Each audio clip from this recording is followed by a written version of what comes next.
এই যে এসে একটা লাফড়া করলে, পার্টির ছেলে হলে তো কিছু হতো না, কিন্তু এই পার্টির ছেলে নও। পার্টির ছেলে না হলে কি হবে? কিচ্ছু হবে না যদি আমি তোমার কাঁধে হাতটা রাখি। আমার জয়বাবু অবিনাশ মুখার্জি, বিরাট ক্ষমতা, হেভি পাওয়ার, পায়খানে তো হাত ঢিল্লিতে। যতদিন না তোমার উপর জয়বাবু স্ট্যাম্পটা পড়ছে, ততদিন পুলিশ তোমার পেছনে দৌড়বে, পার্টি ছেলেরা তোমার পেছনে দৌড়বে। না খাওয়া সময় পাবে না রে ভাই, দিন রাত দৌড়ে মরতে হবে। আমার পাস্ট জানো, সিনেমার টিকিট ব্ল্যাক করতাম, ব্ল্যাকার উঠতে বসতে পুলিশের ঠেঙানি খেয়েছি। তারপর যেই জামাইবাবু এমএলএ হলো, আমিও দলে ভিড়ে গেলাম জোরে। তা এখন উঠতে বসতে পুলিশকে ধাঁধানি দিচ্ছি। বড় বড় হেক্কার না হলে সব হয় না। বিরাট হেক্কার। কত কি হতে পারে জানো? ধরো তুমি রাস্তা দিয়ে যাচ্ছ, পেছন থেকে একটা লরি এসে তোমার চাপা দিয়ে চলে গেল। না হবেই বলছি না, হতেও তো পারে। বা ধরো তুমি নাসিরের দোকানে বসে চা খাচ্ছ, পাঁচেরা ছেলে এসে বসলো, মাথায় বন্দুক ঠেকিয়ে ঘোড়াটা টেনে দিল। হবেই বলছি না, হতেও তো পারে। বিরাট খেলা, সাপ লুডো। কে কখন মইবে উপরে উঠে যাবে, কে কখন সাপের মুখে পড়বে কেউ জানে না।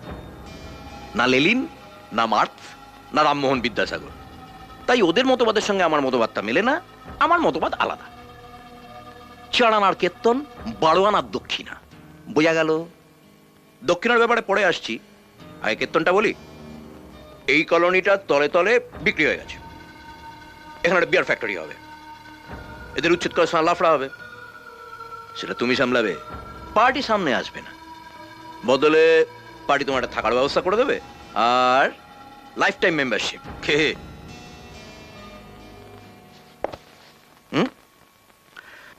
আপনার কীর্তন তো শুনলাম, এবার আমার কীর্তনটা শুনুন। ধরুন আপনি সকালবেলায় কীর্তন গাইতে বেরিয়েছেন, হঠাৎ একজন আপনার পাছায় ক্যাট করে একটা লাথি মারলো, আর আপনি সোজা গিয়ে গুয়ের ডোবায় ঢাপ করে পড়লেন। না না, হবে বলছি না, হতে পারে। ধরুন না আপনি আমাকে আদর করে বাড়িতে খেতে দিলেন, লুচি, আলুর দম, টমেটোর চাটনি। আমি লুচি আলুর দমটা খেলাম, কিন্তু টমেটোর চাটনিটা খেলাম না।